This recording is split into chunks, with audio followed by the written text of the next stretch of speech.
நம்முடைய ஏக இறைவனாக நம்மை படைத்து பரிபாலிக்கக்கூடிய, நம்மை ஆளக்கூடிய, நமக்கு எல்லா அருட்கொடைகளையும் தரக்கூடிய இறைவனாக இருக்கிற அல்லாஹ்வினுடைய பெயர் ஒரு காலணியில் பகிரப்படுவது என்பது ஒருபோதும் ஜீரணிக்க முடியாது, ஏற்றுக்கொள்ள முடியாது. அது கண்டிப்பாக ஒரு மத நிந்தனையாக பார்க்கப்படும். இஸ்லாத்தை கேவலப்படுத்துகிற, இறைவனை அசிங்கப்படுத்துகிற விதமான ஒரு தயாரிப்பாக அது உருவாக்கப்பட்டிருக்கக்கூடிய காரணத்தால் இப்படியான தயாரிப்புகளை தெரிந்து கொண்டே நாம் பயன்படுத்தக்கூடாது.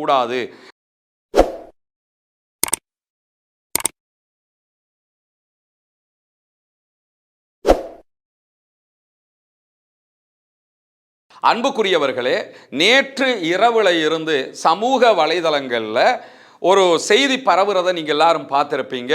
குறித்த ஒரு செருப்பினுடைய பிராண்ட், காலுக்கு போடுகிற செப்பல்ஸ், அதனுடைய பிராண்டில் அல்லாஹ் என்கிற நாமம் குறிக்கப்பட்டிருக்கிறது, தெளிவாக அச்சிடப்பட்டிருக்கிறது. இந்த பிராண்டு இலங்கையில் விற்கப்படுகிறது, எனவே இதை தடுக்க வேண்டும், தவிர்க்க வேண்டும் என்கிற கருத்துப்பட தான் அந்த வீடியோ பரப்பப்படுறதை நம்ம அத்தனை பேரும் பார்க்க முடிகிறது. இந்த நிலையில் உண்மையிலேயே அந்த வீடியோவை நம்ம பார்க்கும்போதும் அனைவரும் உணர்ந்து கொள்ளுகிற விவகாரம் தான், அல்லாஹ் என்பது தெளிவாக குறிப்பிடப்பட்டிருக்கிற ஒரு டிசைன் மாதிரி இருந்தாலும் தெளிவாக அல்லாஹ் என்கிற வார்த்தை தான் அதிலே பகிரப்பட்டிருக்கிறது என்பதில் எந்த மாற்று கருத்தும் கிடையாது. இப்படியான சூழல்ல முதலாவதாக இந்த பிராண்டை தயாரிக்கிறவங்க யாரு, அவர்கள் இதை தெரிந்து செய்கிறார்களா அல்லது ஏதோ ஒரு டிசைன் என்கிற வகையில் செய்கிறார்களா என்பது அவர்களுக்கு உணர்த்தப்பட வேண்டும், தெரிவிக்கப்பட வேண்டும். அதனூடாக அவர்களே அதை விட்ரா பண்ணிக்கிட்டாங்கன்னு சொன்னால் எல்லாவற்றுக்கும் சுமூகமான பிரச்சனை தீர்வாக மாறிவிடும் என்கிற அடிப்படையில் இன்றைக்கு குறித்த பிராண்டு தொடர்பாக நம்ம பல முயற்சிகளை செய்து பார்த்தாலும் அந்த செருப்பு வகையை தயாரிக்கக்கூடிய பிராண்டினுடைய ஓனர்ஸ் யாரு என்பது எந்த விதமான வெளிப்படையான தரவுகளாகவும் இணையதளத்தில் நமக்கு கிடைக்கல. இந்த கம்பெனி தான் அதை தயாரிக்கிறாங்க என்கிற செய்திகள் கிடைத்தால்தான் அந்த கம்பெனியோட நேரடியாக இது தொடர்பான தகவல்களை நம்ம கேட்க முடியும். ஆனால் எந்த இடத்துலையுமே இந்த கம்பெனி தான் இதை செய்கிறாங்கங்கிற தகவல் கிடையாது.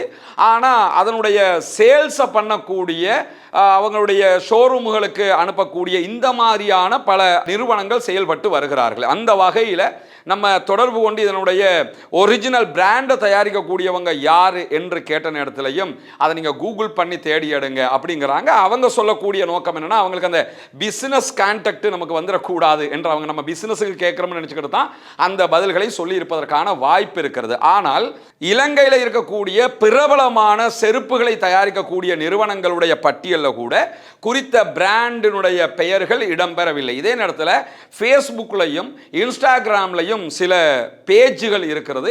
அந்த பேஜுகளில் சில நம்பர்கள் கொடுக்கப்பட்டிருக்கிறது. அந்த நம்பர்களுக்கும் பல விடுத்தம் நம்ம தொடர்பு கொண்டுட்டோம், நீங்கள் தான் இதனுடைய ஒரிஜினல் ஓனரா என்று அவர்களோடு பேசி இதனுடைய நிலையை தெளிவுபடுத்தி அவங்களே அதற்குரிய ஒரு முடிவை சொன்னால் நன்றாக இருக்கும் என்கிற வகையில், பட் அவங்களையும் நம்மளால் ரீச் பண்ண முடியலை. இப்படி ஒரு இக்கட்டான ஒரு சூழல் இந்த குறித்த செருப்பு பிராண்டு தொடர்பாக நம்ம பார்க்க முடிகிறது.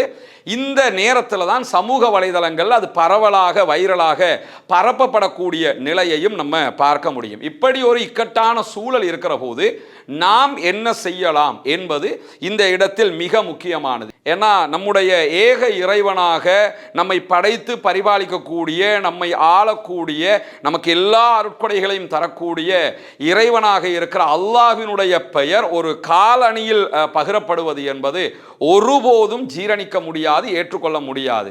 அது கண்டிப்பாக ஒரு மத நிந்தனையாக பார்க்கப்படும் என்பதிலையும் எந்த மாற்று கருத்தும் கிடையாது.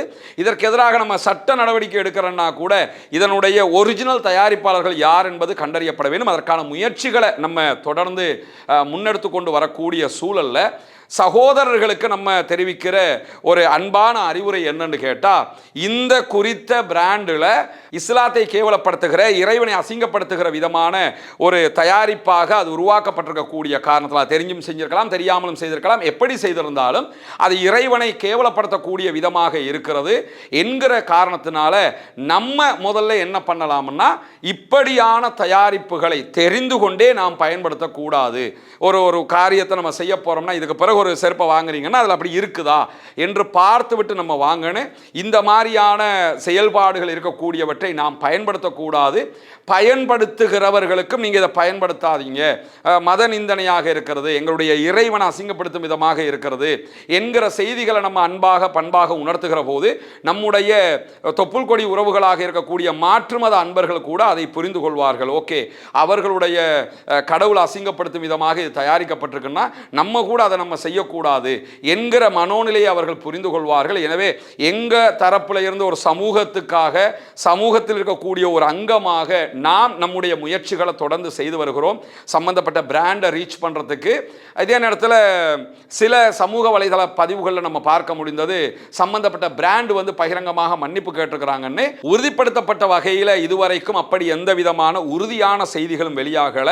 சம்பந்தப்பட்ட நிறுவனம் எதுன்றதே தெரிய முடியாத நிலையில மன்னிப்பு கேட்டுட்டாங்கிறது எங்க இருந்து நம்ம தேடி எடுக்கிறதுங்கிற கேள்வி இருக்குது. நீங்க எங்க போய் தேடி பார்த்தாலும் இந்த பிராண்டை தயாரிக்கக்கூடிய ஒரிஜினல் கம்பெனி எது என்கிறத தான் நமக்கு ரீச் பண்ண முடியாம இருக்கு. ஆனால் எல்லோருமே எடுத்து விநியோகிக்கக்கூடிய பிசினஸ் பண்ணக்கூடிய இடத்துல இருக்கிறாங்க. இஸ்லாமியர்கள், இஸ்லாமிய சகோதரர்கள் இந்த வகையான காலணிகளை நீங்க வியாபாரம் பண்றதாக இருந்தால் ரொம்ப விழிப்புணர்வோடு இதை நீங்க யார்கிட்ட இருந்து எடுக்கிறீங்களோ அவங்க வழியாகவாவது குறித்த கம்பெனியை ரீச் பண்ணி இப்படி ஒரு பிரச்சனை இருக்குது, உங்க தயாரிப்புல தெரிந்தோ தெரியாமலோ திட்டமிட்டோ திட்டமிடப்படாமலோ இப்படியான ஒரு டிசைன் வடிவத்திலேயாவது அல்லாஹ் என்கிற நாமம் பொறிக்கப்பட்டிருக்கிறது, எனவே இதை நீங்க உடனே நீக்குங்க, இது உங்க நிறுவனத்துக்கும் நல்ல பெயரை பெற்றுத்தராது, கெட்ட பெயரை தான் பெற்றுத்தரும் என்பதை உணர்த்துகிற போது அது ஒரு முடிவுக்கு வருவதற்கான வாய்ப்பு இருக்கிறது. எனவே அதற்கான முயற்சிகளை எல்லா தரப்பிலிருந்தும் அனைவரும் செய்ய வேண்டும். எங்கள் தரப்பிலிருந்தும் எங்களால் முடிந்த முயற்சிகளை நாம் செய்து கொண்டிருக்கிறோம் என்பதையும் இந்த பதிவினூடாக சொல்லிக் கொள்வதோடு இது போன்ற விவகாரங்களில் இருந்து முடிந்த வரைக்கும் எல்லா தரப்பில் இருந்தும் தவிர்ந்து கொள்வதனூடாக ஏக இறைவனாம் வல்ல ரஹ்மான் அல்லாஹுக்கு நாம் அதிகம் அதிகம் சுக்கூர் செய்கிற, கண்ணியப்படுத்துகிற அந்த நன்மைகளை பெற்றுக்கொள்வதற்கு விளைவோமாக. வாஹர் தஅவானா அல்ஹம்துலில்லாஹி ரப்பில் ஆலமீன்.